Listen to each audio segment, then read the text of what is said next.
नमस्कार दोस्तों, Punjab Kesari Navodaya times team में आप सभी का स्वागत है। देश भर में कोरोना धीरे धीरे धीरे धीरे या बल्कि कहें अब तो तेजी तेजी बढ़ रहा है। और तेजी तेजी जब बढ़ता है तो सबसे ज्यादा नुकसान जो है उन लोगों को होता है जिन जो इससे संक्रमित होते हैं। लेकिन कुछ लोग हैं जो इसका फायदा भी उठाना चाहते हैं और खास तौर से वो इन दिनों में सक्रिय हो जाते हैं जिनको हम केमिस्ट या दवा का दुकानदार कहते हैं। कुछ लोग उनमें ऐसे होते हैं जो चाहते हैं कि इस मौके का फायदा उठा करके ज्यादा कीमतें वसूल लें। लेकिन देश भर में क्या हालात हैं और उन लोगों पर कौन नजर रख रहा है, इन सब मुद्दों पर बातचीत करने के लिए हमारे साथ मौजूद है all India organisation of chemist and druggist के जनरल सेक्रेटरी राजीव सिंघल। राजीव जी नमस्कार, आप इंदौर से हमारे साथ जुड़े हैं। नमस्कार नमस्कार अनिल जी। राजीव जी, पूरे देश भर में जैसा कि मेरे पास सूचनाएं हैं, पूरे देश भर में चाहे कफ की दवा हो, चाहे पैरासीटामोल हो, चाहे कोई भी दवाई हो, किसी भी चीज की कोई कमी नहीं है। क्या मैं सही हूं? जी अनिल जी, आपके पास बिल्कुल सही खबर है। और इस बारे में केंद्र सरकार के drug controller general of India और एनपीपीए के चेयरमैन मिस्टर कमलेश पंत जी की हमारी एक वर्चुअल मीटिंग भी 2 दिन पहले हुई।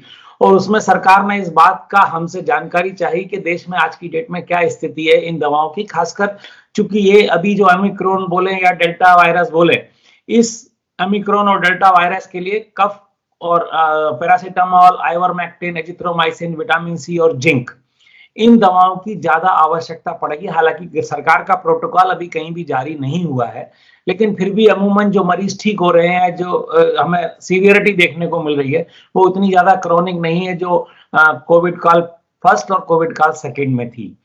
तो सरकार का आकलन ये था कि हमारे माध्यम से, क्योंकि हम देश के 9.5 लाख केमिस्टों का प्रतिनिधित्व करते हैं और सरकार को ये इस बात की जानकारी चाहिए थी कि पूरे देश में कहां-कहां दवाओं की उपलब्धता है। आपको ये जानकर पहले भी आपको मालूम होगा कि जब पहले दूसरा कोविड काल आया था, तब देश के 9.5 लाख केमिस्टों का प्रतिनिधित्व करने वाली इस संस्था AIOCD ने पूरे देश में दवाओं की उपलब्धता पर पूरी पैनी नजर रखी थी और सरकार के साथ हम मिलकर कंधे से कंधा मिलाकर कार्य कर रहे थे, चाहे वो नॉर्थ ईस्ट की समस्या हो या पंजाब की समस्या हो। तो अभी हमने जब आकलन किया तो इन दवाओं की अभी आज की डेट में शॉर्टेज नहीं है। हमने सारे राज्यों के अध्यक्ष, सचिव और हमारे जो देश के पदाधिकारी हैं उन लोगों से बात किया, कई कंपनियों से बात किया, तो आज की डेट में वर्तमान में यहाँ कोई शॉर्टेज अभी आज की डेट में नहीं है। राजीव जी बिल्कुल सही बात है, शॉर्टेज नहीं है। क्या हम ये जान सकते हैं कि अमूमन मांग इन दिनों में क्या रहती है और इन दिनों में अभी क्या डिमांड चल रही है? क्या डिमांड में इजाफा हुआ है? एक बात। दूसरी बात ये, मैं दर्शकों से ये कह दूं, जैसे राजीव सिंघल ने बिल्कुल सही बात कही है, अभी कोई प्रोटोकॉल जारी नहीं हुआ है। अगर आपको कोई भी समस्या हो तो बिना डॉक्टर की सलाह के खुद कोई भी दवाई ना लें, ना पैरासीटामोल या जिंक या कोई भी दवाई, ना ही घर में स्टॉक करें, घर में लाके रखें भी नहीं, क्योंकि ये अगरबत्ती नहीं है जो आप डेली जलाएंगे। ये दवाइयां हैं, जब जरूरत हो तभी लाएं और तभी खानी है जब डॉक्टर कहे। जी राजीव जी।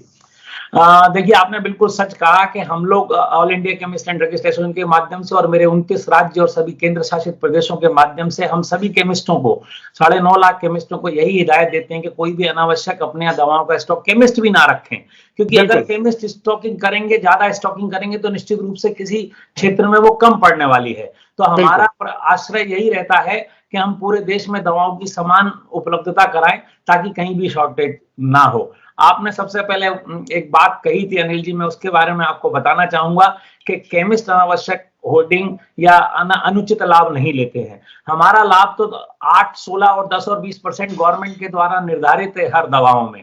तो हम देश के सारे केमिस्ट सरकार द्वारा निर्धारित, एनपीपीए द्वारा निर्धारित मुनाफे पे ही दवाएं बेचते हैं। ये भ्रम है लोगों का कि दवाओं में कोई गिमिक होता है, दवा की प्राइसेस में कुछ होता है। दवाओं का मूल्य मैं आपके माध्यम से सारी जनता को बताना चाहूंगा, सिर्फ और सिर्फ केंद्र सरकार निर्धारित करती है। अगर केंद्र सरकार किसी 100 रुपए की दवा का मूल्य अगर 10 रुपए भी निर्धारित करेगी तो मेरे देश का प्रत्येक केमिस्ट उसे 10 रुपए में ही बेचेगा। इस बात का मैं एश्योरेंस आपको all India organisation of chemist and druggist की ओर से देता हूं। लेकिन राजीव जी, देखने में तो ये आया है कि एमआरपी और खरीद में बहुत डिफरेंस होता है और कई जगह जब खुद केमिस्ट कई ऐसे हैं जो 40, 30, 20% तक का डिस्काउंट देते हैं। अगर वो एमआरपी और जो खरीद की दाम है उसके बीच का डिफरेंस देखें तो बहुत बड़ा डिफरेंस है। जी, ऐसा होता है। जेनेरिक दवाओं में सरकार ने मूल्य निर्धारित नहीं किया है, लेकिन हमारी संस्था ने, एआईओसीडी ने सरकार को लिख के दिया है, जिस प्रकार से 42% का एक प्राइस मार्कअप रख के कैंसर की दवाओं का मूल्य निर्धारित किया गया था, उसी प्रकार से देश में अन्य जेनेरिक दवाओं का भी मूल्य निर्धारित किया जाए और उसमें होलसेलर का और रिटेलर का जो भी मार्जिन होता है 10 एंड 20%, 8 एंड 16% कंट्रोल्ड कैटेगरी में, वही अगर निर्धारित मुनाफे पे अगर हमको बेचना है तो हमें कोई इल्म नहीं है। आपका यह कहना सही है, कुछ जेनेरिक दवाओं में प्राइस का डिफरेंस होता है। हमारी सरकार से अपेक्षा है, जिस प्रकार से जन औषधि में उन्होंने दवाओं में रेट कम किए हैं, अगर सारी जेनेरिक दवाओं में रेट कम होते हैं, एमआरपी कम होती है, देश के किसी भी केमिस्ट को कोई आपत्ति नहीं है उस रेट में माल बेचने में। अगर हम पैरासीटामोल की बात करें तो एक ब्रांड कुछ और देता है, दूसरा ब्रांड कुछ और देता है। एक ब्रांड की दवाई 10 रुपए की है, एक ब्रांड की दवाई 30 रुपए की है। जी, मैं आपकी बात से सहमत हूं, लेकिन जो मैन्युफैक्चरिंग करना केमिस्ट और केमिस्ट एसोसिएशन के हाथ में नहीं है, ये सरकार और मैन्युफैक्चरर के हाथ में है। सरकार जो भी दिशा निर्देश देगी हम उसका पालन करने के लिए प्रतिबद्ध हैं।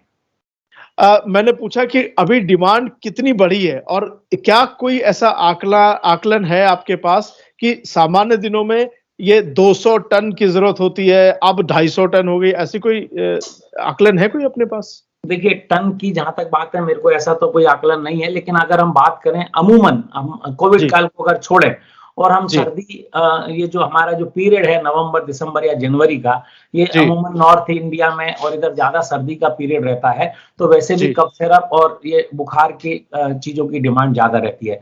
लेकिन अभी कोविड काल है, अगर आप यूं माने तो पहले अगर 100 यूनिट की दवाओं की डिमांड थी, तो अभी 130%, मतलब 30% तक उसकी डिमांड अभी बढ़ी है। आज की डेट में बात करें, आने वाले 7 दिन बाद क्या होगा, आने वाले 10 दिन बाद क्या होगा, जो एप्रीहेंशन गवर्नमेंट का है इन दवाओं की मांग ज्यादा बढ़ेगी, वही डिमांड को मद्देनजर रखते हुए सरकार ने हमसे बातचीत की और हमने आगे अपने लोगों से बातचीत किया है।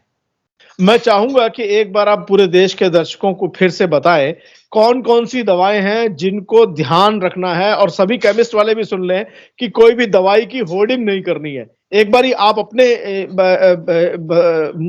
बताएं अपने तरीके से कि कौन कौन सी दवाइयां हैं जिनको ध्यान में रखना है। जी अनिल जी, बिल्कुल आपने सही बोला। मैं सभी हमारे दर्शकों को जो आज इस आवाज को सुनेंगे, वो दर्शकों को और मेरे सभी देश के 9.5 लाख केमिस्टों को यह बताना चाहूंगा कि ये नाजुक समय है। केमिस्ट तो और बहुत ज्यादा है, हो सकता है कुछ संगठन आपसे ना जुड़े हो, लेकिन केमिस्ट तो मुझे लग रहा है और भी कई लाख है। 9.4 लाख केमिस्ट हैं, हो सकता है ज्यादा हो, लेकिन 9.4 लाख केमिस्ट हमारे मेंबर हैं, हमारे राज्यों के माध्यम से। उन सभी को मैं यह बोलना चाहूंगा कि चूंकि हमने गए 2 कोविड काल में, संकट के समय में जिस प्रकार से जनता की सेवा जन स्वास्थ्य रक्षक के रूप में दी है, उसी प्रकार का परिचय हमें इस तीसरे कोविड काल में भी देना है और इसको आपदा का अवसर नहीं बनने देना है, जिस प्रकार से हमने किया। और आज जो सरकार की एक चिंता है कि देश में paracetamol, cough syrup, ivermectin, zinc, azithromycin, इन सब का स्टॉकिंग बराबर रहे। जो पर्चा लेके, बगैर पर्चे के दवा हमारे किसी केमिस्ट को नहीं देना है। मैं जनता से भी यही निवेदन करना चाहूंगा कि कृपया पर्चे पे ही दवा खरीदें, डॉक्टर की सलाह लें। डॉक्टर आपको जो भी प्रिस्क्राइब करता है उसी दवा को आप लेने के लिए केमिस्ट के यहाँ जाएं, और केमिस्टों से भी यही निवेदन है कि वो डॉक्टर के पर्चे पर ही ये दवाएं दें, अनावश्यक दवाएं ना रखें। राजीव जी एक चीज और बड़ी देखने में आती है, एक चीज और बड़ी देखने में आती है, जैसे पीपीई किट 50 रुपए की आई या 150 रुपए की आई और 1000 रुपए की बिकती है या 500 की बिकती है। जो मास्क 1.5 रुपए 2 रुपए का सर्जिकल मास्क आता है वो 10 रुपए का बिकता है। मुझे लगता है इस पे भी केमिस्ट वाले अगर अपना कुछ तर्क रखे। नहीं, इसमें एक दूसरी भी चीज है, आपने जो बोला ये इसी तरीके से सैनिटाइजर भी है। नहीं, ये पहले कोविड काल में ऐसा हुआ था, लेकिन उसके बाद मास्क, सैनिटाइजर इस बहुतायत की मात्रा में उपलब्ध है, प्रचुरता से उपलब्ध है कि ऐसा आपको मौका कहीं देखने को नहीं आएगा। पहले कोविड काल में चूंकि सारे रास्ते बंद हो गए थे, मैन्युफैक्चरिंग बंद हो गई थी, तो जिस जगह से वो आता था वहीं पे उसकी शॉर्टेजेस थी, माल नहीं आ रहा था, तभी वो रेटों में फर्क आया था। उसके बाद से आपको ऐसा देश में अभी सुनने को नहीं मिलेगा। पीपी किट वगैरह मैं आगे की बात नहीं करता, जो केमिस्ट के यहाँ से तो रिटेल केमिस्ट के यहाँ से पीपीई किट नहीं जाती है, वो कंपनियों से डायरेक्ट हॉस्पिटलों को जाती है, वो हॉस्पिटल ही चार्ज करते हैं। नॉर्मली जनता तो पीपीई किट लेती नहीं है, तो उससे हमारा कोई सरोकार नहीं है। हम इस बात के लिए एश्योर करते हैं आपके माध्यम से देश की जनता को कि हम दवाओं में अनावश्यक होर्डिंग कभी भी नहीं होगी, ना होने देंगे। हमारे केमिस्ट देश के जन स्वास्थ्य रक्षक बनकर सारी दवाओं की उपलब्धता जैसे पूर्व में कराते रहे हैं, उसी प्रकार से कराते रहेंगे। तो मैं भी सभी केमिस्ट संचालकों को ये कहना चाहूंगा कि देश की सरकारें सक्रिय हो गई है। अगर आपने कोई भी गड़बड़ी की, राजीव सिंघल जी सामने बैठे हैं, तो सरकार या प्रशासन छोड़ेगा नहीं। और जनता भी ये ध्यान रख ले, अगर कोई भी केमिस्ट वाला गलत पैसे ले या ज्यादा पैसे ले तो सूचना जरूर करें, हमें बताएं, राजीव सिंघल जी को बताएं और सरकार को बताएं, प्रशासन को बताएं, पुलिस को बताएं। राजीव जी, आप हमारे साथ जुड़े, आपका बहुत बहुत धन्यवाद। मैं सभी देश के केमिस्ट, मैं सभी एक बार फिर से केमिस्ट संचालकों से कहूंगा, केमिस्ट ऑपरेटर्स से कहूंगा कि ज्यादा पैसे ना वसूलें। कोरोना चल रहा है, आप सभी मेरे दर्शक, आप भी राजीव जी, सभी लोग अपना अपना ध्यान रखें, क्योंकि दूरी, डिस्टेंसिंग और जागरूकता ही बचाव है। नमस्कार।